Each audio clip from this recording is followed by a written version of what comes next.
Hoy vamos a hablar sobre un tema denominado osteodensificación. Son protocolos de fresado que se están utilizando actualmente en el área de implantología. Es un protocolo bastante nuevo, sin embargo, ya se ha masificado por los excelentes resultados que se han podido obtener luego de que esta técnica ha sido descrita.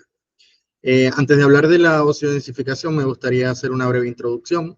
Sabemos que puede haber estudiantes, odontólogos generales o hasta cirujanos también en esta audiencia, por lo tanto, vamos a hacer una breve introducción sobre lo que es la osseointegración.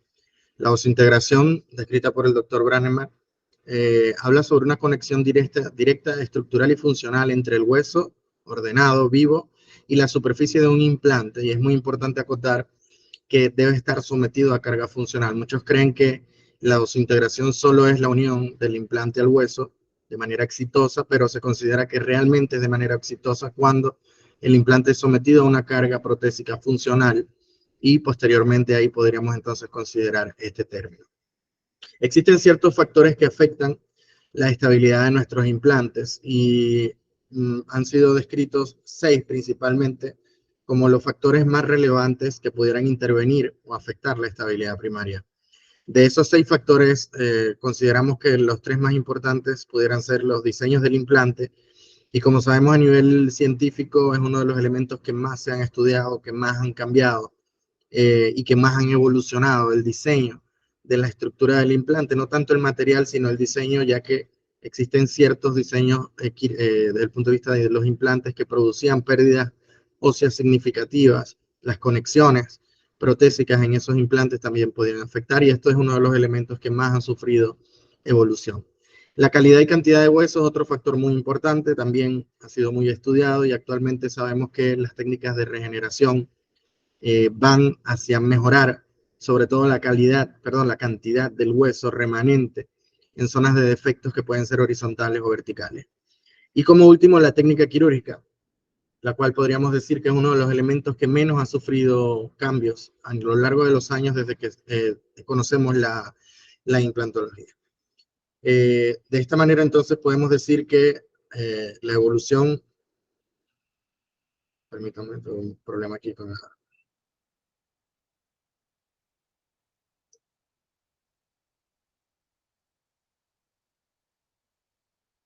Así podemos decir que desde el punto de vista histórico, desde el año 1981, el doctor Albrechtsen y Braneman describen los 6 requisitos para la osseointegración que mencioné anteriormente. Y es hasta 23 años después cuando el doctor Albrechtsen describe que las técnicas quirúrgicas deberían mejorarse para producir un mejor resultado desde el punto de vista de osseointegración. 10 años luego de esto se describe por primera vez lo que es la técnica de osteodensificación, que vamos a describir posteriormente. Se considera que las principales técnicas de preparación para realizar un fresado en la colocación de nuestros implantes, lo que se considera o se denomina como el fresado convencional. ¿Cuál es el fresado convencional? El que utiliza fresas que son cilíndricas para crear una osteotomía en el hueso donde va a ser colocado el implante. Esto utiliza una técnica sustractiva, es decir, estas fresas extraen el hueso y ese hueso se desecha. Prácticamente, si nos ponemos a pensar hoy en día, muchos casos que necesitaban regeneraciones óseas, utilizamos esta técnica y ese hueso se iba por el eyector, por la succión. Y era un hueso que, como sabemos, desde el punto de vista de osteogénesis, osteoconducción y osteoinducción, el hueso autólogo es el elemento que más brinda estas propiedades. Existían ciertos riesgos de sobrecalentamiento si no había una buena irrigación en la técnica de fresado convencional, y de cierta forma podía comprometer la estabilidad primaria por diversos factores que obviamente por cuestiones de tiempo es difícil mencionar. Existen otras alternativas propuestas, las vamos a mencionar a continuación. Antes de hablar de osteodensificación, existen estas 4 técnicas que están descritas como alternativas. La primera es lo que se considera el fresado undersize, es decir, cuando nosotros dejamos el espacio donde va el implante ligeramente más pequeño para que a través del enroscado del implante en el hueso, él tenga una estabilidad primaria, pero se considera que esta técnica puede causar cierto estrés a nivel del hueso crestal, y es por eso que se ven pérdidas óseas a nivel de la superficie del cuello del implante cuando utilizamos esta técnica. Otra técnica descrita también pudiéramos decir que es la utilización de osteotomos, que son elementos quirúrgicos a través de la utilización de un cincel y un martillo para crear líneas de fractura en el hueso, expandirlo y de esa manera conseguir un lecho ligeramente más ancho para poder colocar los implantes. Esta técnica ayuda ligeramente a mejorar la estabilidad primaria y la densidad ósea de nuestros implantes, pero cuando hacemos un estudio microscópico se puede observar que existen microfracturas a nivel del tejido óseo. Otra técnica que podemos hablar es los expansores, que también se realizan fracturas en tallo verde a nivel de las zonas donde van a ser colocados los implantes, y se utilizan expansores enroscados que pueden ir expandiendo esta fractura para mejorar el grosor del hueso. También existía mucho riesgo en esta técnica, o existe mucho riesgo porque se sigue utilizando, de fracturas no deseadas a nivel de las superficies óseas donde vamos a colocar nuestros implantes.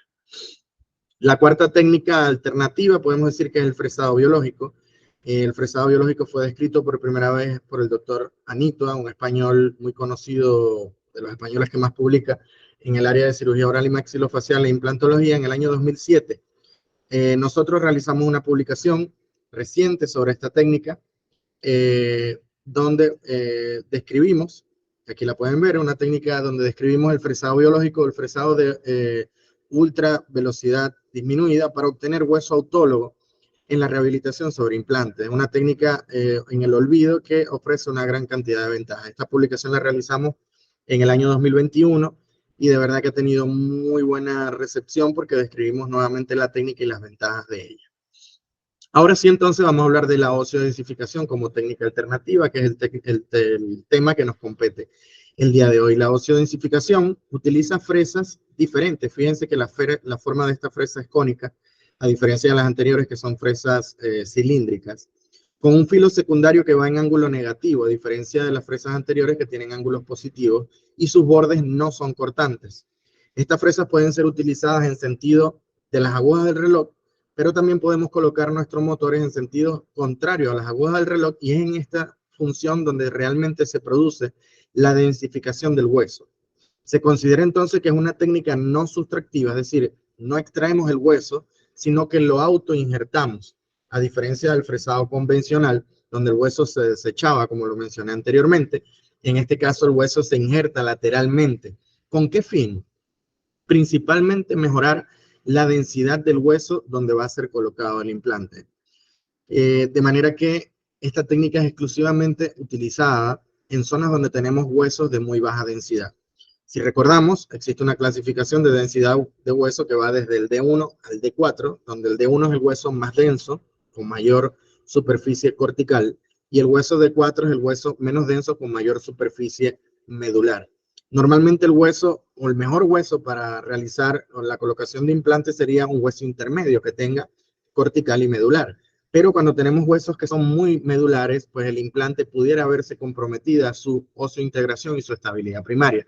De manera que utilizamos esta técnica como ese primer fin. Sin embargo, se utiliza con muchas otras, como en la utilización de algunas técnicas alternativas que vamos a presentar más adelante. Aquí vemos una foto de las fresas que tienen una forma cónica, a diferencia de las otras que tienen forma cilíndrica y que pueden ser utilizadas en sentido contrario a las agujas del reloj para producir la densificación del hueso. La oseodensificación utiliza las propiedades principales del hueso. El hueso, como sabemos, es una estructura rígida pero flexible, que tiene la capacidad de cambiar forma, de ensancharse sin romperse, de ampliarse. Es una estructura no homogénea porque tiene una cantidad de moléculas en su interior que son de diferentes características, y a la vez es independiente, es decir, puede producirse movimientos en un sentido y en otro sentido sin producir fracturas. Obviamente, si sobrepasamos la capacidad de flexibilidad o de ensanchamiento de nuestro hueso, puede haber fracturas, lo cual obviamente puede producir elementos negativos. Sin embargo, la propiedad más utilizada por la implantología, o en este caso por la oseodensificación, es la viscoelasticidad del hueso, que es la presencia del agua en la estructura interna del hueso, exclusivamente en el hueso medular, no en el hueso cortical. De esta manera, entonces, la oseodensificación permite mantener la estructura ósea sin extraerla, deformándolo a través de una expansión solo utilizando el hueso trabecular, como lo dije anteriormente, que es la estructura plástica del hueso la que permite esa expansión. El hueso cortical no permite ser expandido porque no tiene agua en su interior. Esto se logra a través de la aplicación de una fuerza muy específica y que puede ser controlada por un tiempo también muy específico y con abundante irrigación al momento del fresado. Entonces tenemos esta imagen donde podemos ver cómo las fresas, utilizándolas en sentido de las agujas del reloj, utilizan como si fuera una fresa convencional, una técnica sustractiva donde se va creando el orificio y se coloca el implante en dirección cortante. Aquí vemos que los bordes cortantes permiten la extracción del hueso. Pero cuando utilizamos las fresas en sentido antihorario, es decir, en sentido contrario de las agujas del reloj, podemos observar, como lo muestran estas flechas en verde, que el hueso no se extrae, sino que es compactado de manera lateral, aumentando la densidad del hueso. Existen muchísimos artículos, pueden copiar estos artículos y conseguirlos perfectamente en internet, donde habla de esa necesidad que existía de mejorar la técnica quirúrgica, sobre todo en huesos de muy baja densidad, huesos tipo de 3 y de 4, donde normalmente se observan en la zona posterior del maxilar superior. Es donde normalmente observamos este tipo de hueso, en la zona premolar o molar superior, en pacientes muy adultos, donde el hueso pues obviamente pierde cierta vitalidad. Mejorar la estabilidad primaria de nuestros implantes normalmente se logra a través de la utilización de estos chips de hueso que normalmente eran extraídos y que nosotros estamos utilizando como un autoinjerto, de manera que podemos obtener un mejor resultado. Vamos a ver esta imagen que es muy chévere, donde vemos que una fresa convencional en sentido de las agujas del reloj solo produce un lecho quirúrgico, es decir, una osteotomía bien perfecta, sin producir ningún tipo de expansión o de densificación. Aquí vemos entonces las fresas de osteodensificación. Cuando las utilizamos en sentido contrario a las agujas del reloj, podemos observar que hay una onda expansiva que hace que este hueso se compacte lateralmente y apicalmente, de manera que vamos a mejorar la densidad de nuestro hueso, utilizando las propiedades viscoelásticas del mismo. Normalmente este fresado debe realizarse entre 800 y 1200 revoluciones por minuto con abundante irrigación. Aquí vemos un video que hicimos nosotros donde vemos que el hueso se compacta. Fíjense que la fresa sale totalmente limpia. Ahí estamos observando un aumento de la densidad. El hueso se pone un poco más blanco que el color normal. Esto es un hueso de porcino, donde observamos que está toda la superficie roja y vemos que hay un aumento de la densidad en la zona donde estamos fresando. Entonces, si utilizamos nuestras fresas en sentido de corte, vemos que no hay ningún aumento de la densidad, y cuando utilizamos las fresas, como lo van a ver a continuación, en sentido contrario de las agujas del reloj, si pueden observar aquí alrededor, hay un aumento, hay una mejora de esa densidad, un aumento de disminución del trabeculado y corticaliza mejor el hueso para que el implante tenga una mejor estabilidad. Vamos a ver algunos artículos donde vemos, por ejemplo, en este, imagenológicamente, las fresas convencionales. Fíjense que el lecho se ve que no es un lecho regular, que no es un lecho que consigue un resultado adecuado. Jorge, ¿me escuchas? No, ¿está todo bien? Sí, Doc, vamos bien.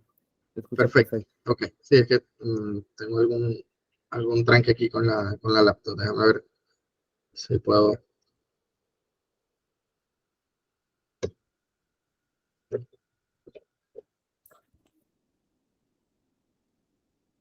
Ok, bueno, voy a continuar a ver si me permite avanzar la lámina porque no veo que el mouse se esté moviendo. En el caso de la imagen de la izquierda, observamos entonces un lecho irregular, y en la imagen inferior vemos que radiográficamente no hay aumento de la densidad de ese hueso. En la imagen central, en la parte superior, vemos ya un lecho mucho más circunferencial, mucho más adaptado, porque ahí ya estamos utilizando las fresas de osteodensificación, pero en sentido de las agujas del reloj. Entonces, ahí observamos que obtenemos un mejor resultado en la circunferencia del orificio o de la osteotomía que estamos creando, pero no hay mejora en la densidad del hueso como tal. En la tercera imagen del lado derecho podemos observar entonces esa costra blanca que se ve alrededor de el hueso, y a nivel apical también se ve un aumento de la densidad, que es esa imagen blanca o esa superficie blanca con un hueso que normalmente estaba siendo extraído y que en este momento mejora la densidad. En la imagen inferior, ven entonces ahí como radiográficamente podemos observar que hay una zona de mayor densidad, una zona de mayor o de hiperdensidad ósea en la imagen. ¿Qué le pasó? Pero bueno, ya estamos aquí nuevamente. Les estaba mostrando esta imagen. No sé hasta qué punto escucharon, pero bueno, lo que les quería mostrar en esta imagen es que clínicamente, pues un fresado convencional, vemos que no hay una estructura circunferencial bien delimitada, es bastante irregular y radiográficamente no se ve una mejora en la densidad. Cuando utilizamos ya las fresas de osiodensificación, pero en sentido de las agujas del reloj, vemos un lecho bastante circunferencial, bien delimitado, pero radiográficamente no se ve un aumento de la densidad ósea. Y cuando utilizamos nuestras fresas en sentido contrario de las agujas del reloj, ya vemos un aumento de la densidad que se puede ver incluso clínicamente. Ven esta circunferencia blanca, nos habla de un aumento de la densidad ósea, no solo a nivel circunferencial, sino también a nivel apical. Y radiográficamente vemos cómo hay una zona de mayor hiperdensidad alrededor de la zona de osteotomía. Aquí lo podemos ver también claramente. Vean esta imagen donde se ve una zona de más o de hiperdensidad diferente a la que podemos ver en esta imagen donde se utiliza un fresado convencional. Igual en esta imagen compara los tres lechos, las fresas convencionales, fresas de osiodensificación en sentido normal, y vemos aquí ya las fresas de osiodensificación en sentido contrario de la agua del reloj, donde vemos ciertas zonas de mejora de la densidad. Aquí podemos ver una foto con un acercamiento bastante importante, donde vemos un fresado convencional bastante irregular, y cuando utilizamos fresado de osiodensificación se ve un fresado mucho mejor. A nivel histomorfométrico también podemos comparar, fíjense, cuando utilizamos fresas convencionales, como no se ve una zona de densidad adecuada. Aquí lo podemos ver acercando al microscopio. Y cuando utilizamos osiodensificación vemos más estructura de osteocitos y de lo que son las células óseas alrededor del implante, y en un acercamiento vemos que hay mucha más superficie de contacto entre el hueso y el implante. Aquí vemos probablemente los que colocamos implantes sabemos que en una zona donde el hueso esté muy fino, cualquier técnica o cualquier fresa hubiese fenestrado este hueso, lo hubiese roto, de manera que el implante iba a quedar expuesto en esta zona, y vemos cómo a través de esta técnica el hueso ensancha sin romperse. De esa manera podemos colocar nuestro implante con todo el hueso cubriéndolo y por supuesto después colocar un injerto para mejorar ese grosor de hueso. Cuando vemos el fresado estándar, vemos que es un hueso bastante irregular, la osteotomía, y sin ningún tipo de aumento de la densidad, como lo vemos en esta imagen, que sí vemos esa imagen ligeramente más blanca, un detalle clínico que nos está diciendo claramente que hay aumento de la densidad. Aquí vemos la expansión que se logra sin romper, sin fenestrar y sin fracturar, como puede realizarse en hueso, digamos, un fresado convencional.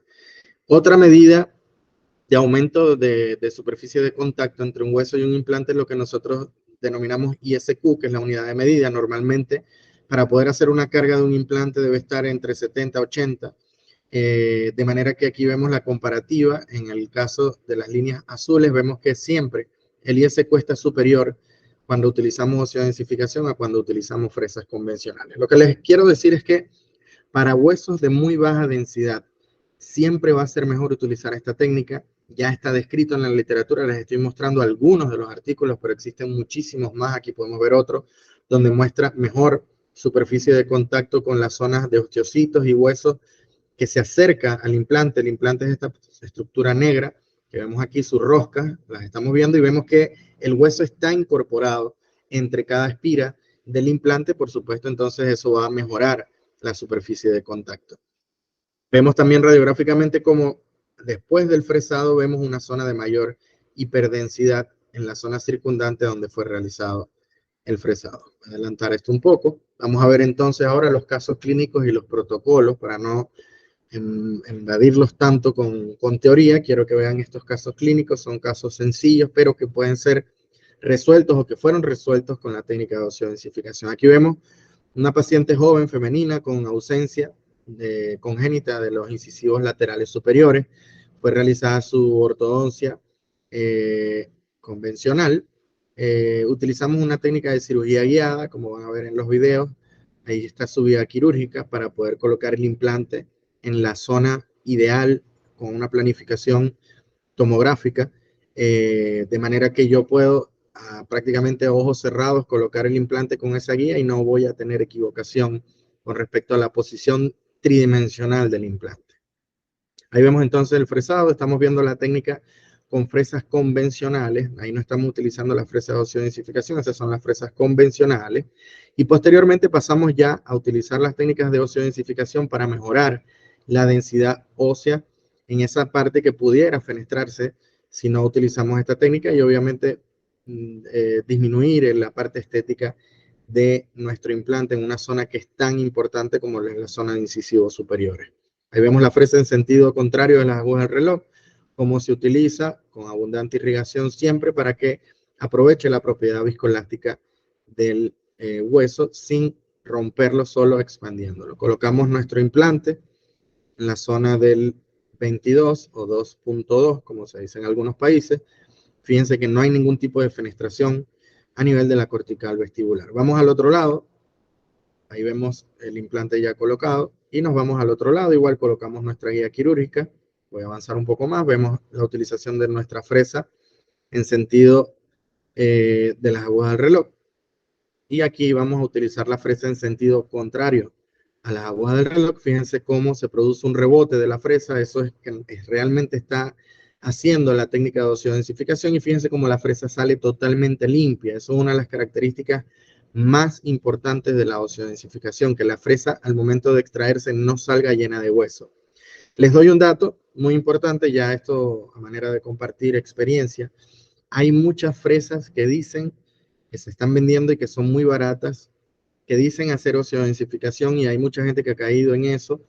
Y lo más importante es comprobar tomográficamente y clínicamente. ¿Cómo lo comprobamos tomográficamente? Pues con el aumento de la densidad a través de las unidades de Hounsfield, que es la medida de verificación de densidad ósea, y observando nuestra fresa. Por más que nos digan que puedan ser fresas de osteodensificación, si esas fresas salen llenas de hueso, no están haciendo realmente la técnica que nos está prometiendo. De manera que eso es una forma, un detalle técnico de que ustedes puedan comprobar si realmente lo que están comprando es lo que realmente les están prometiendo.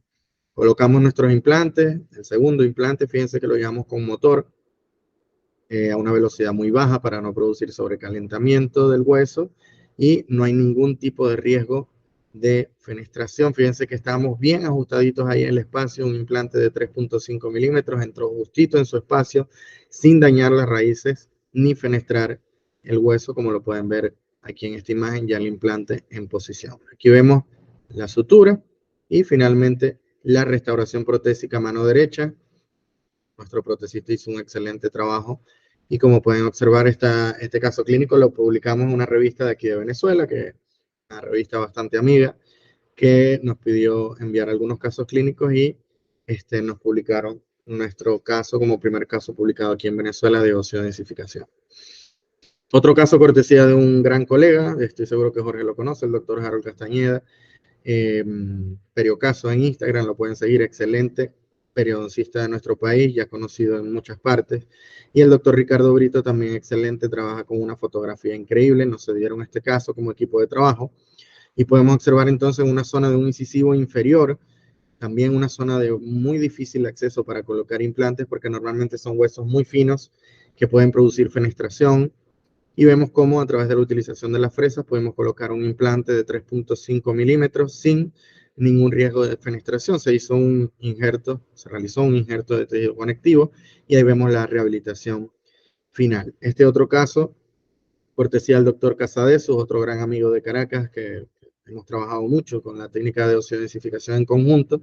Vemos, esto es un detalle muy importante, quiero que vean esta concavidad que se observa, es decir, aquí hay una pérdida ósea horizontal importante. Vemos que hay un defecto en cuña, por decirlo de una manera, y esto nos podía fácilmente fenestrar luego del fresado. Aquí vemos cómo ya utilizada la fresa, vemos que ese defecto se disminuye abruptamente y ya prácticamente vemos un defecto disminuido que no produce o disminuye la posibilidad de que haya una fenestración ósea. Aquí lo podemos ver con mejor detalle. Recuerdan, este defecto está con cavidad más marcada, aquí ya prácticamente está plano y podemos colocar nuestro implante en la posición protésica ideal, con una rehabilitación ideal para que no tenga ningún tipo de problemas posteriores. Vemos la utilización de la fresa y radiográficamente la colocación de nuestro implante. Vamos a hablar rápidamente de los protocolos que describe la técnica de osidensificación. Una de ellas es la expansión alveolar en zonas donde vemos como donde hay un reborde bastante fino, es decir, un defecto en sentido horizontal.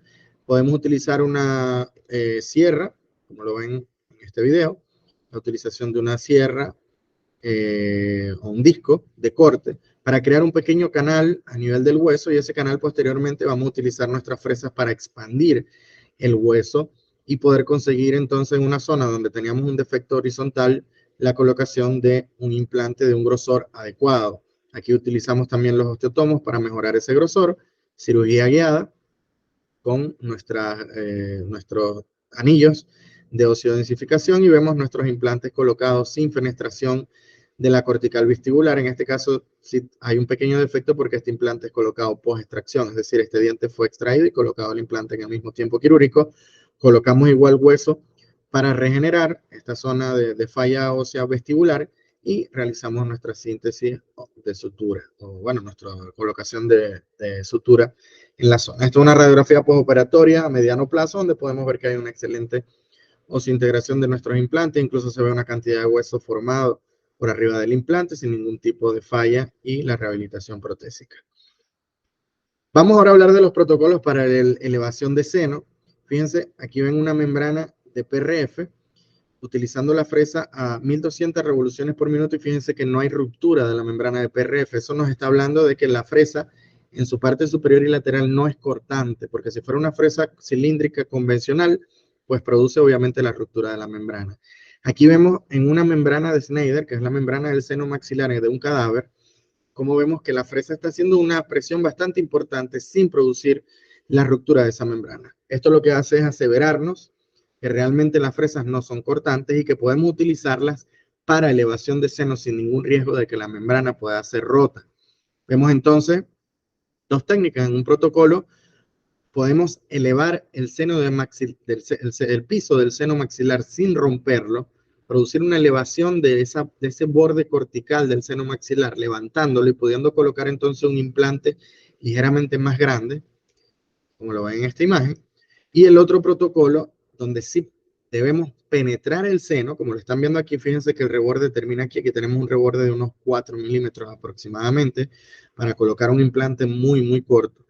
En este caso, perforamos el seno maxilar 3 milímetros más dentro del seno, sin el riesgo de romper la membrana. Recuerden que para elevar el seno lo más importante es que no haya ruptura de la membrana, porque de esa manera el material que coloquemos para elevar el seno va a ser desplazado dentro del seno maxilar y podemos causar una sinusitis aguda importantísima.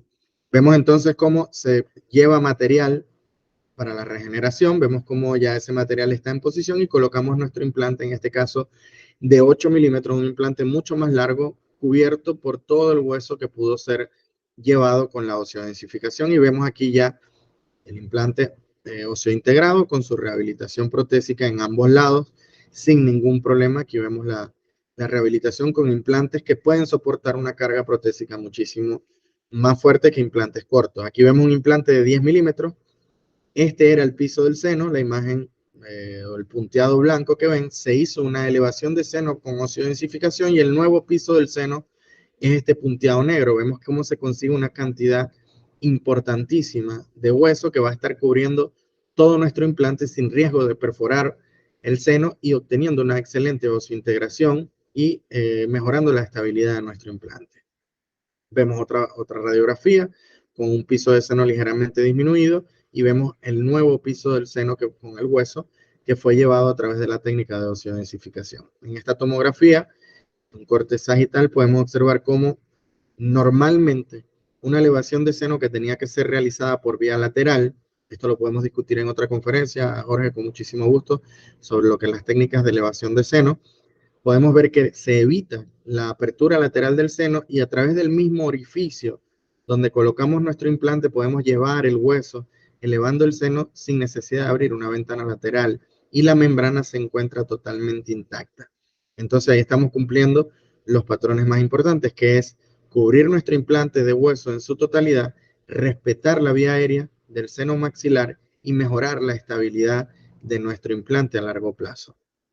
Vemos otra zona de elevación de seno y así tenemos muchísimos casos que hemos venido realizando a través de los años, donde podemos comprobar que se levanta el piso del seno. En este caso no se colocó ningún material, sino que elevamos a través del protocolo número 1, elevamos el piso del seno sin necesidad de colocar un biomaterial en la zona, de manera que un implante de 8 milímetros pudo ser colocado sin ningún problema. Vamos a adelantar aquí un poco, vemos esta tomografía en su reconstrucción 3D, vista el seno desde arriba hacia abajo, es decir, desde cefálico hacia caudal. Todo esto que observamos es el material que fue colocado para la elevación de seno por vía crestal. Aquí lo podemos ver, todo este hueso nuevo fue colocado a través de la técnica de osteodensificación. Vamos a ver ahora las técnicas para post-extracción. Vemos un caso clínico de un implante que va a ser colocado en un incisivo central superior que tenía una fractura radicular, por lo cual perdió sus posibilidades de rehabilitación. Hacemos nuestra planificación guiada, vemos, hacemos una extracción dental lo más atraumática posible. Este braque se cayó durante la colocación de la guía quirúrgica. Colocamos nuestro implante en la posición ligeramente palatino. Recuerdan que nuestros implantes en zonas estéticas deben estar ligeramente inclinados hacia palatino y no tanto hacia vestibular porque puede haber fenestración de esa cortical que normalmente es la que más se reabsorbe con el pasar de los años. Por lo tanto, el implante debe ir en una posición ligeramente palatina y para que la rehabilitación protésica o el tornillo de nuestra corona salga por la parte del cíngulo de nuestro incisivo. Colocamos nuestra regeneración y nuestra membrana de PRF, nuestro injerto de tejido conectivo y suturamos y colocamos el mismo diente del diente que fue extraído, fijado con la ortodoncia, el mismo día para realizar entonces la parte protésica y estética de nuestro paciente mientras se daba la osseointegración de nuestro implante. Otro caso clínico a nivel de premolares, fíjense, dos premolares que ya no tenían ningún tipo de posibilidad de rehabilitación protésica. Hacemos nuestras extracciones lo más traumática posible y respetando, tratando de no fenestrar la cortical ósea vestibular.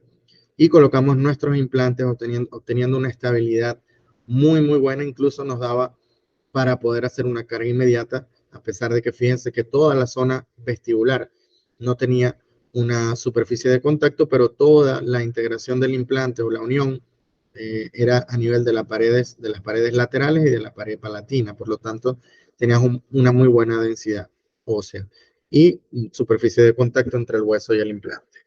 Hicimos una regeneración.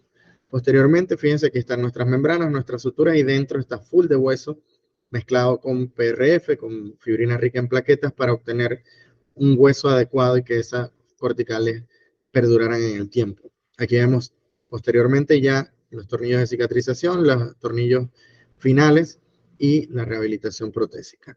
Otro protocolo es para la zona post-exodoncia a nivel de molares.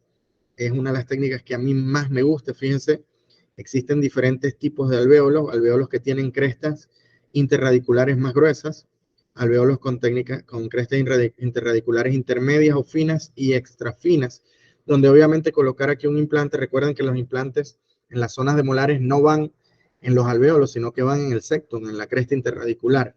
Si yo freso con vía convencional o con técnica convencional en esa cresta, pues obviamente la voy a romper y no voy a tener de dónde anclar mi implante. De manera que al utilizar la osteodensificación, como lo vemos en este caso clínico con un alvéolo tipo 1, una cresta interradicular muy buena, sin embargo, utilizamos una cirugía guiada, una técnica de cirugía guiada, donde utilizamos la osteodensificación y no hubo ningún riesgo de fenestración. También la utilizamos con el fin de mejorar la densidad ósea, porque como dijimos al principio, las zonas de menor densidad ósea son las zonas molares superiores. Colocamos nuestro implante, fíjense, en una posición protésica adecuada en la zona central, fosa central de premolares y molares, para que la rehabilitación tenga una carga distribuida de manera adecuada. Posteriormente colocamos hueso con sticky bone y nuestras membranas de PRF para posteriormente a los 3 o 4 meses realizar una carga protésica. Este es otro caso, fíjense, el implante no va en los alvéolos, va en la cresta interradicular y esto solo se consigue a través de la técnica de osteodensificación. En mi experiencia, realmente les puedo decir que es lo mejor que se puede hacer sin ningún ánimo de comercial ni nada, simplemente esto se lo estoy describiendo porque para mí existe un antes y un después en mi implantología, en técnicas que anteriormente era prácticamente imposible colocar un implante para mí en mis manos. A veces tenía que abortar, no colocar el implante, sino hacer regeneraciones porque fenestraba, rompía las corticales con técnicas convencionales.